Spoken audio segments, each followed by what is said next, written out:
¿Qué tal, estimados hermanos? ¿Cómo están? Dios le bendiga, Dios le fortalezca en este tiempo.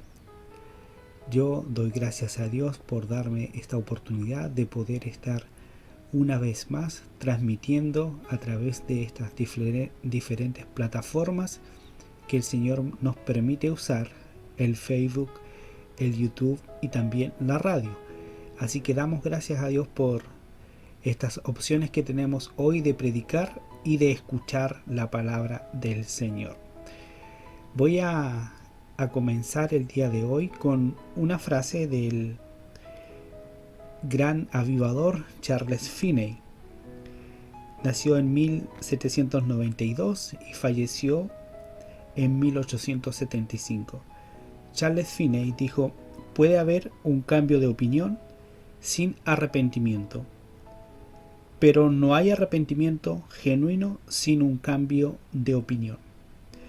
Elegí esta frase porque quiero hablar el día de hoy y empezar con una nueva serie de reflexiones con respecto al libro de Santiago. Y este libro es una carta que debe ser entendida, obedecida y aplicada. Así que de ahí la frase que he escogido en esta hora. Así que la repito nuevamente: puede haber un cambio de opinión sin arrepentimiento, pero no hay arrepentimiento genuino sin un cambio de opinión. Que el Señor nos ayude para poder entender en este tiempo lo que debemos hacer y cambiar. Le invito, estimados hermanos, que me acompañen en un tiempo de oración. Dedicaremos este tiempo al Señor. Acompáñenme, por favor, en este tiempo. Poderoso Dios, te alabamos y te bendecimos en el nombre de Jesús. Gracias porque tú eres nuestro Dios. Eres el que nos sostiene, eres el que nos anima, eres aquel que levanta nuestros brazos caídos, eres aquel que nos ayuda en momentos de tribulación. Por eso clamamos a ti en esta hora, Señor. Clamamos para que tú nos dirijas con el poder de tu Espíritu Santo en este tiempo. Señor, oro por aquellos que en este tiempo están enfermos, para que tú extiendas tu mano de poder, tu mano de amor sobre ellos, Señor. Sanes toda dolencia, toda enfermedad, mi Dios. Clamo en esta hora, Papito amado, por la dirección y la guía de tu Espíritu Santo sobre nuestras vidas. Señor, que este sea un buen tiempo para cada uno de los que están conectados, Señor, para aquellos que quizás verán esta predicación más tarde, Señor, quizás en otro día, y quizás año más tarde alguno escuchará esta predicación, Señor. Te rogamos que tú nos ayudes, Papito amado, para que siempre estemos dispuestos a predicar tu palabra, y lo más importante, a leerla y ponerla por obra en nuestras vidas. Te alabamos y te bendecimos y te ruego la bendición sobre cada uno de mis hermanos que en esta hora ya está conectado con tu palabra. En el nombre poderoso de Cristo Jesús. Amén, amén y amén. Gracias, estimados hermanos, por acompañarme en este tiempo de oración. Le invito, por favor, que me acompañen allí al libro de el apóstol Santiago, capítulo 1.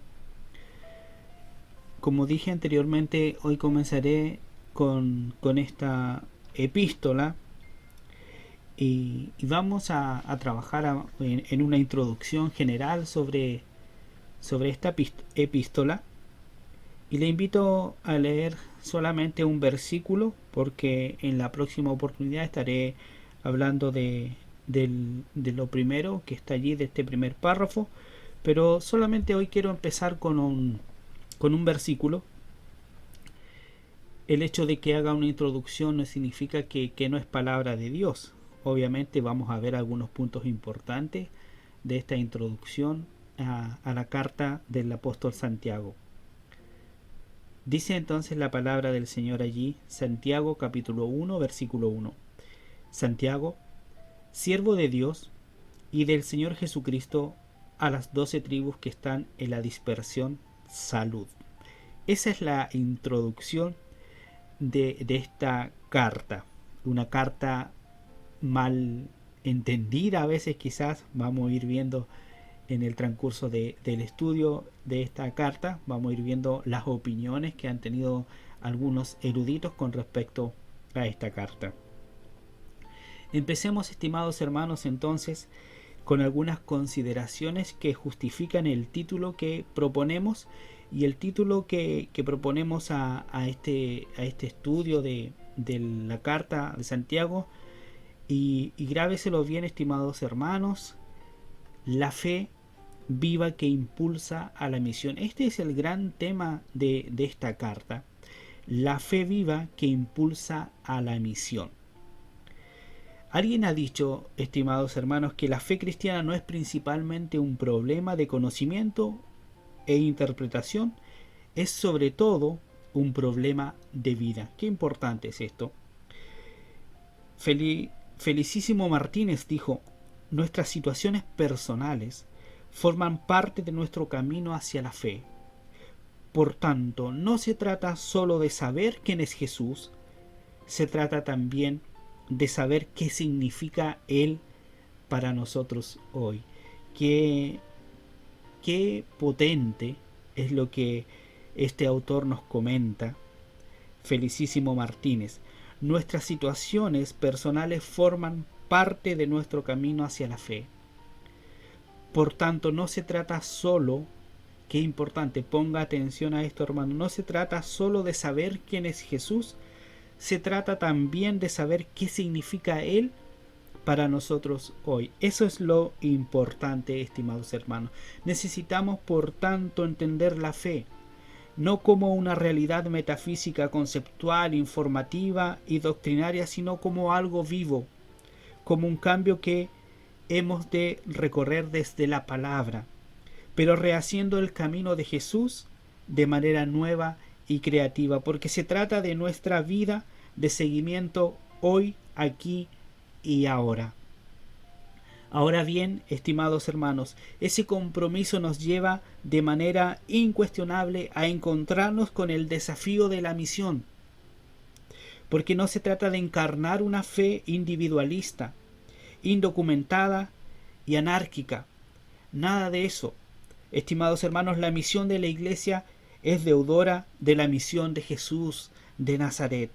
Como el Padre me envió, dijo el Señor Jesucristo, así yo los envío a ustedes. Juan 20:21.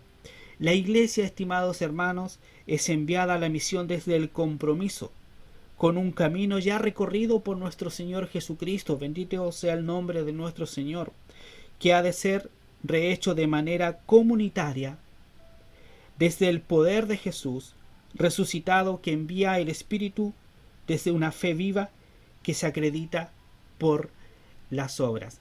Bendito sea el nombre del Señor, que Él nos ayude en este estudio, en este tiempo de predicar su palabra, de reflexionar en este importante libro. Por ello, estimados hermanos, al hablar de la carta de Santiago, precisamos acompañarnos de este título original, la fe viva que impulsa la misión. Grábese este título, grábese este nombre, estimados hermanos, la fe viva que impulsa a la misión. El autor de la carta, allí nos dice el versículo 1 que yo leí, solamente nos dice que Santiago, ¿verdad? En el Nuevo Testamento, estimados hermanos, conocemos 3 Santiagos que sean significativos. El primero de ellos, Santiago Jacobo, que es el mismo nombre, estimados hermanos. Cuando la Biblia dice Jacobo, es el mismo nombre Santiago. Conocemos entonces a Jacobo, apóstol, hijo de Zebedeo y hermano de Juan, allí en Marcos 3:17, perdón. Este fue ejecutado por Herodes Agripa en el año 44 después de Cristo. Hechos 12:1 al 2 nos menciona esta historia. No pudo ser el autor entonces de esta carta, porque esta carta, según los eruditos bíblicos, fue escrita en los años 55 al 60 aproximadamente después de Cristo. El otro Santiago, Santiago Jacobo, obviamente, apóstol, también discípulo de Jesucristo, hijo de Alfeo, Marcos 3:17, no se cita más allá de la lista de apóstoles, tan solo se hace una mención a su madre, María, como una de las mujeres que se acercaban al sepulcro de Jesús, allí en Marcos 15:40. Y es muy improbable que haya escrito esta carta porque no hay registros de él, a pesar de que fue un discípulo de Jesucristo. Santiago, también el otro Santiago que conocemos, es el hermano carnal de Jesús.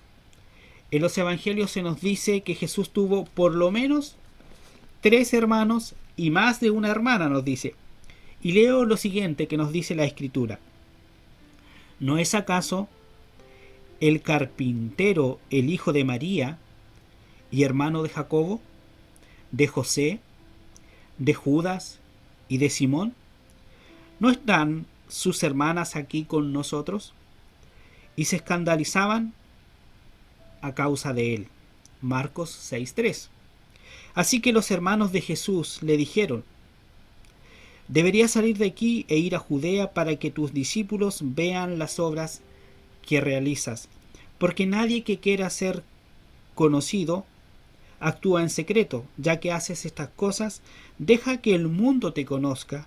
Lo cierto es que ni siquiera sus hermanos creían en él, nos dice la Escritura. Juan 7, del 3 al 5. Entonces, estimados hermanos, en primera instancia tenemos a estos hermanos de Jesús, que como dije, tenía por lo menos 3 hermanos y más de una hermana, porque la Biblia nos nombra allí en Marcos a Jacobo, Santiago, José, Judas y Simón. 4 hermanos de Jesús. Y sus hermanas, porque habla en plural, por lo tanto tenía más de una. Pero no se nombra a las hermanas. Estos en un principio no creían en el Señor Jesucristo. No creían que Jesús era el Mesías, el Hijo de Dios. Pero veamos lo que dice la Escritura allí en Hechos 1:14. Dice: todos en un mismo espíritu se dedicaban a la oración junto con las mujeres y con los hermanos de Jesús y su madre María. Allí los hermanos de Jesús están con la iglesia, con estos primeros hermanos que se reúnen para orar allí en Pentecostés, en el aposento alto, que la Biblia nos dice eran más o menos 120. Allí estaban los hermanos de Jesús. ¿Qué pasó? Los hermanos de Jesús, después que él murió y resucitó, creyeron en él. Entonces, lo más probable es que el escritor de esta carta haya sido Santiago, el hermano de Jesús. Hay un pasaje allí en Primera de Corintios capítulo 15, donde Pablo escribe a los corintios y les cuenta que en una ocasión el Señor Jesucristo, después de haber resucitado, se apareció a más de 500 hermanos a la vez, se apareció a Pedro, a Pablo y también se apareció a Jacobo. Dice, allí está hablando de Jacobo Santiago, su hermano. Seguramente después que Jesús resucitó fue a sus hermanos para hacerles entender el ministerio, la misión que él tenía preparados para ellos. Por lo tanto, es importante revisar estas citas que les he apuntado para poder entender un poco el autor de esta carta. Entonces, lo más probable, y la tradición también nombra a Santiago, el hermano de Jesús, como el autor de esta carta. ¿A quiénes se dirige esta carta, estimados hermanos? El versículo 1 que yo leí decía que a las 12 tribus que se hallan dispersas por el mundo. Se dirige entonces a los judíos cristianos dispersos por todo el mundo, conocido en ese entonces. En Egipto, Asia Menor, Grecia y Mesopotamia existían comunidades judías. Representantes de estos y otros lugares probablemente estuvieron en Jerusalén el día de Pentecostés. Recuerde que en el día de Pentecostés habían 16 naciones por lo menos reunidas allí y cada uno escuchó el mensaje de Dios en la lengua nativa, que es lo que nos narra allí Hechos capítulo 2. A través de su testimonio de conversión, el Evangelio fue creciendo por todo el imperio de tal manera que la misión de la iglesia comenzaba a llegar hasta lo último de la tierra, como el Señor Jesucristo lo había anunciado. Hechos capítulo 1 versículo 8 les decía a sus discípulos que ellos tenían que recibir poder del Espíritu Santo para que ellos pudieran predicar, y el fin de poder predicar era alcanzar hasta lo último de la tierra. No sabemos, estimados hermanos, a ciencia cierta el lugar exacto al que fue dirigida la carta, no lo dice la Biblia. Tal vez podríamos hablar con prudencia de Asia Menor, pero en cualquier caso lo que se percibe es una fuerte tensión entre los creyentes y su fe, que es lo que vamos a estar conversando en esto.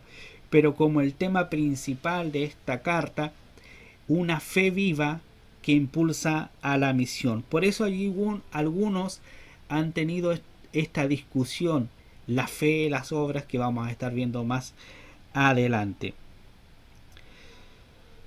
Entonces les decía, estimados hermanos, que se percibe una fuerte tensión entre los creyentes, entre su fe en medio de un mundo cosmopolita, pluralista, religiosamente confundido, en el que la gran tentación era reprimir sus convicciones, privatizarlas y convertir la misión de la iglesia en una actividad endomática de circuito cerrado como defensa ante el agresivo ambiente. Estimados hermanos, los destinatarios de esta carta obviamente eran judíos que estaban dispersos por todo el mundo conocido en ese entonces. Allí el apóstol en el primer versículo dice a las 12 tribus que están en la dispersión. Los que están en la dispersión, o la diáspora como algunos también le conocen, son los que se dispersaron a causa de la persecución de los primeros cristianos y se fueron a distintas partes del mundo, y allí llegó esta carta para animarles. Allí llegó esta carta para hacerles entender la importancia de la fe en la misión de la iglesia de Jesucristo. Que el Señor nos ayude. La respuesta de Santiago subraya la necesidad de experimentar una fe viva, tan pública y tan comprometida, que lleve mediante hechos concretos al cumplimiento de la misión. Porque la palabra moviliza, pero el ejemplo arrasa. De ahí el título que enunciamos al principio, la fe viva que impulsa a la misión. Como dije anteriormente, estimados hermanos, también esta ha sido una carta injustamente tratada. Podría decirse que la carta de Santiago es uno de los libros del Nuevo Testamento que más tiempo ha pasado en estado vegetativo. ¿Y qué es un estado vegetativo? Con vida, pero pareciendo estar muerto. Cuestionada, olvidada y relegada por sus peligrosos contenidos. Algunos no quieren leer esta carta.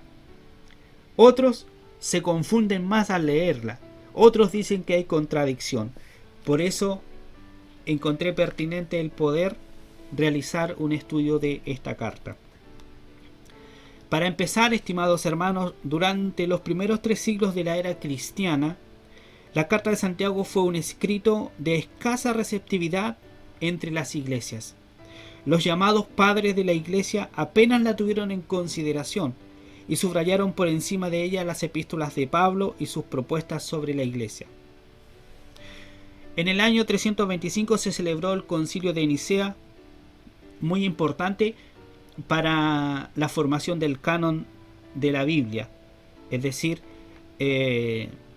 los libros que se encontraron inspirados y sagrados para que conformaran la Biblia.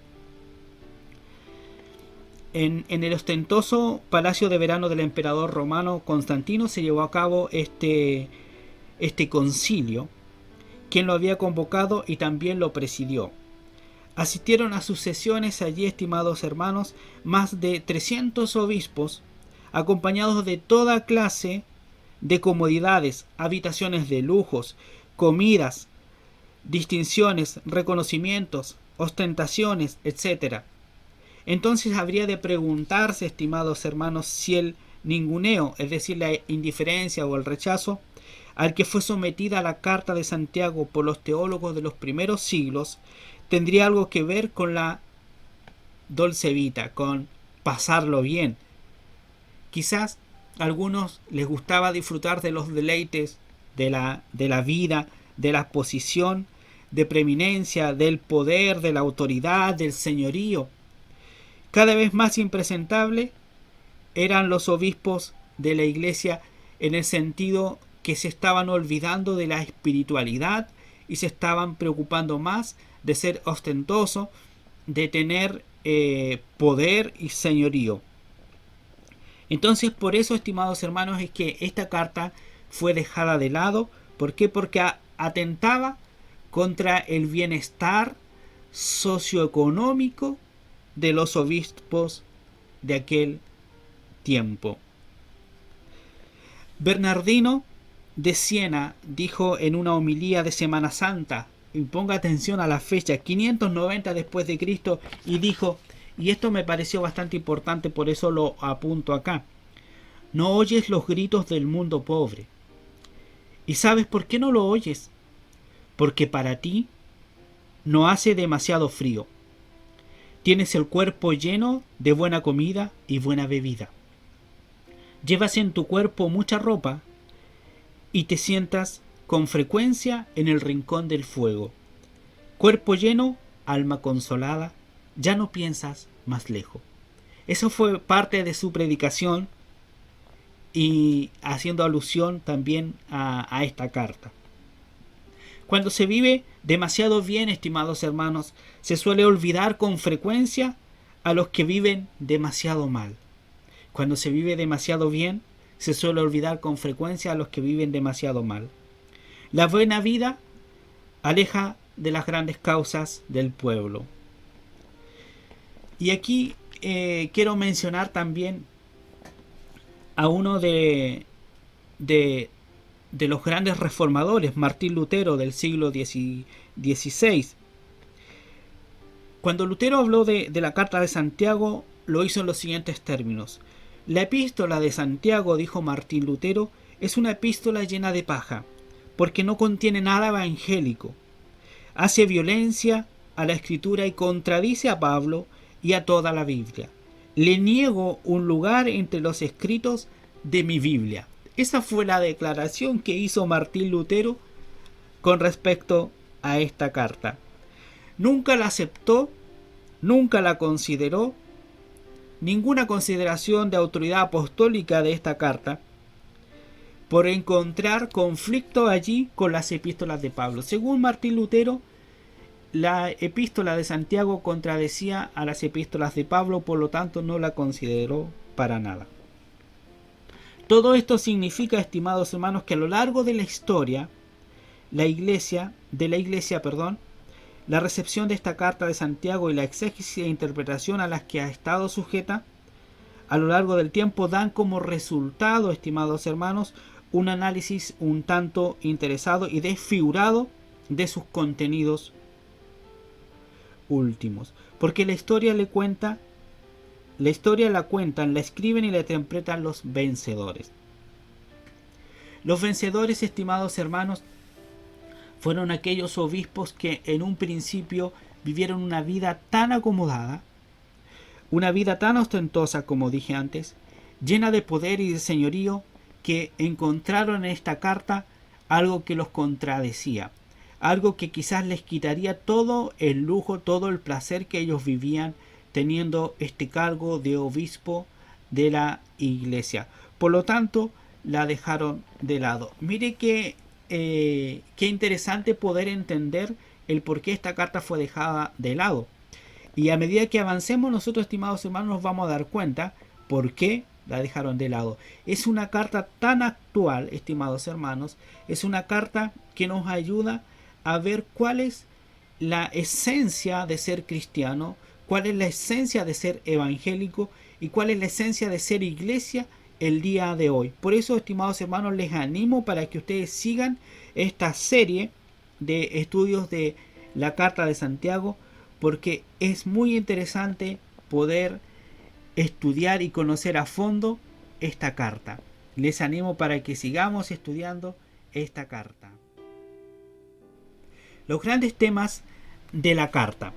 Vamos a ver allí una breve estructura. Entonces se pueden ver grandes temas predominantes. Entonces, si usted quiere apuntar allí, está en la pantalla allí anotado. Si usted quiere ir anotando, capítulo 1, la paciencia en las pruebas. Capítulo 2, fe y las obras. Capítulo 3, el uso de la lengua y la sabiduría. Capítulo 4 y 5, los pobres y los ricos. Esa es más o menos la estructura de esta carta, ¿ya? Ahí es lo que vemos, lo que vamos a ver. Esta carta, estimados hermanos, esta breve hoja de ruta, como diría alguien, interpretativa, solo justifica si entendemos que la Carta de Santiago es un desarrollo eclesial pragmático del Sermón del Monte de Jesús de Nazaret. Mire qué importante esto, estimados hermanos. El Sermón del Monte que nosotros encontramos allí en Mateo capítulo 5 hasta el capítulo 7, el apóstol Santiago aquí lo saca nuevamente a colación. No lo dice las mismas palabras, pero lo está repitiendo. No existe otro escrito en el Nuevo Testamento que desarrolle, explique y dialogue con las palabras de Jesús que esta pequeña carta. Santiago quiere, estimados hermanos, que las comunidades cristianas a las que se dirige se pongan en práctica y se viva de un modo visible a las enseñanzas de Jesús. Esa es la idea del apóstol Santiago.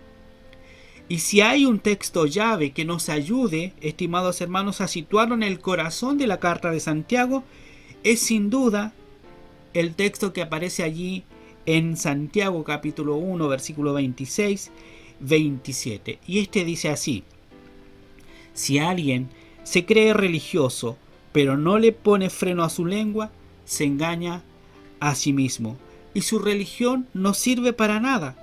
La religión pura y sin mancha delante de Dios, nuestro Padre, es esta: atender a los huérfanos y a las viudas en sus aflicciones, y consérvate limpio de la corrupción del mundo. Si entendemos eso, estimados hermanos, se nos va a hacer fácil poder cumplir con todo lo que esta carta nos dice.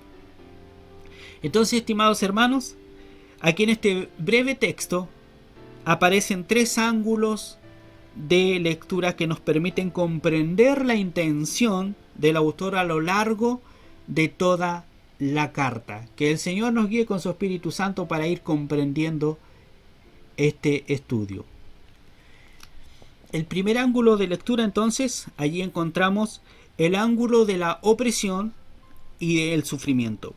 Dichosos los pobres, dice la palabra del Señor, en espíritu, porque el reino de los cielos le pertenece. Dichosos los que lloran, porque serán consolados. No está hablando allí del Sermón del Monte. Mateo capítulo 5. ¿No es este el mensaje de Jesús trasladado a la vida eclesial en un escrito del Nuevo Testamento? Se pregunta alguien. Santiago cuestiona una religiosidad privada, separatista, fugamundista, sin compromiso con el prójimo. Eso es lo que hace el apóstol Santiago. Cuestiona la vida religiosa privada. Lo que nos está diciendo es que nosotros somos partes de este mundo, por lo tanto debemos vivir en este mundo, pero siendo cristianos. Llama la atención también la introducción a la carta allí en Efesios capítulo 1, cuando Pablo le habla a los que están en Cristo Jesús, pero que además están en Efesios. Es importante esto. Hemos terminado el estudio de Efesios, pero si usted puede volver a leer esos primeros 3 versículos, cuando Pablo le da un saludo a los hermanos allí y le dice que ellos son libres en Cristo, están viviendo ahora en Cristo, pero también viven en Éfeso. Es importante eso. La verdadera religión, con la calidad de vida que debe acompañarla, es decir, la pureza, se relaciona, estimados hermanos, con una espiritualidad personal capaz de descentrarse y desvivirse por los que sufren. Porque la vida de fe que impulsa la misión es de una pieza.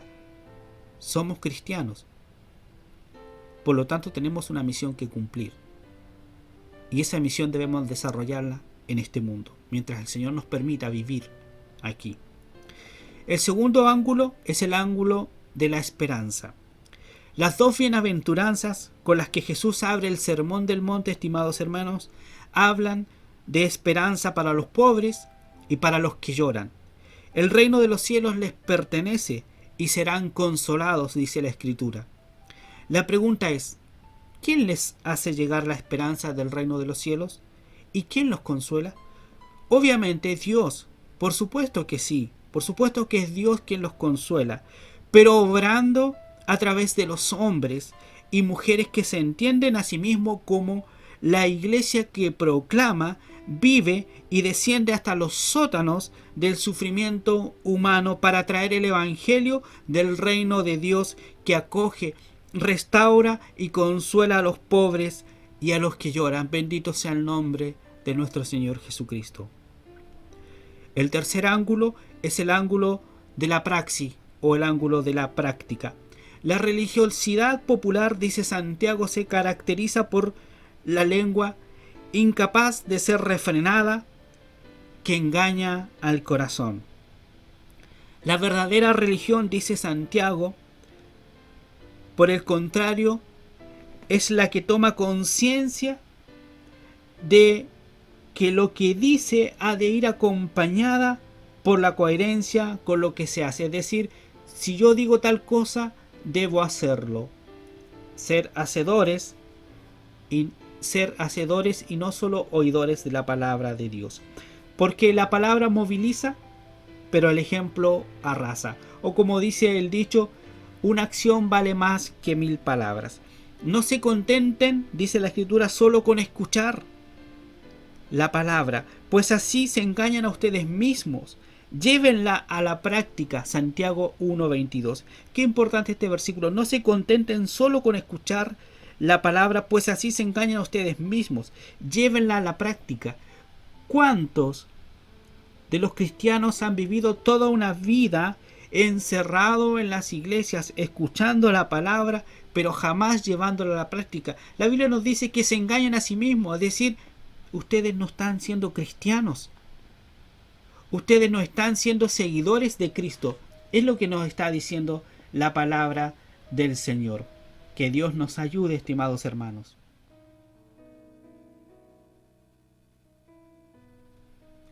El dinamismo, estimados hermanos, de la fe viva son las obras que dan sentido a la existencia y colocan a la iglesia en estado de misión. Porque este y ningún otro es el mensaje de Jesús de Nazaret. Por tanto, todo el que me oye estas palabras y las pone en práctica es como un hombre prudente que construyó su casa sobre la roca. Cayeron las lluvias, crecieron los ríos y soplaron los vientos y azotaron aquella casa con todo. Pero la casa no se derrumbó porque estaba cimentada sobre la roca. Mateo 7:24-25.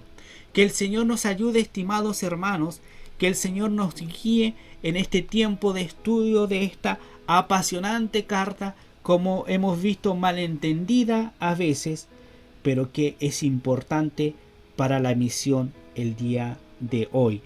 Ser iglesia el día de hoy. La fe viva entonces que impulsa a la misión es lo que vamos a ver. Te animo a que sigas esta serie. Vamos a orar. Poderoso Dios, gracias te damos por esta introducción a esta apasionante carta. Papito amado, te ruego en esta hora que tú me ayudes también para poder estudiar, para poder enseñar y lo más importante, mi Dios, poder practicar aquello que yo veo en tu palabra, aquello que yo escucho, aquello que yo veo que Jesús hizo aquí, mi Dios, yo también debo hacerlo. Qué importante es ser hacedores de tu palabra y no solo oidores, Señor. Qué importante es entender que tú nos has colocado en este mundo con una misión que cumplir, y que es predicar el Evangelio a todas las personas, como entendemos a través de tu palabra que debemos preocuparnos de los necesitados, Señor. Ayúdanos, papito amado, para estudiar esta tu palabra. Te ruego una bendición sobre cada uno de mis hermanos que me acompañará también en la secuencia de esta serie, Señor, que me acompañará a estudiar esta carta, que me acompañará también en cada tiempo, Señor, en cada día de predicación de tu palabra. Bendice a mis hermanos, guíales, bendice a sus familias, Señor. Si hay necesidad, obra allí, mi Dios, con tu Espíritu Santo. Trae consuelo a aquel que está triste, trae paz a aquel que tiene incertidumbre en su vida, mi Dios. Gracias, papito amado. Te ruego una bendición sobre cada uno de mis hermanos, sobre sus familias, Señor, sobre la iglesia, sobre aquellos que me escuchan en otros lugares, Señor, sobre aquellos que escucharán más tarde tu palabra. Gracias, papito amado, porque podemos tener ese acceso hoy día a escuchar tu palabra. Te ruego una bendición especial sobre cada uno de nosotros en esta hora. En el nombre poderoso de Cristo Jesús. Amén, amén, amén. Gracias, estimados hermanos, por acompañarme en este día. Gracias por acompañarme a estudiar la palabra, a orar, y les dejo invitado también para continuar en el próximo día en que pueda estar transmitiendo, para ver el capítulo 1, versículo 1 hasta el capítulo 11. Eso va a ser en nuestra próxima transmisión. Que Dios les bendiga, estimados hermanos. Recuerde compartir la palabra del Señor. Recuerde que estoy allí en el Facebook, en el canal de YouTube y también a través de la radio. Un saludo a cada uno de mis hermanos que han escuchado la radio. Que Dios les bendiga y que nos acompañen siempre en nuestros cultos de transmisión y estudio bíblico que transmitimos a través del Facebook, del canal de YouTube y a través de la radio. Que Dios les bendiga, estimados hermanos. Un abrazo para cada uno de ustedes. Nos vemos.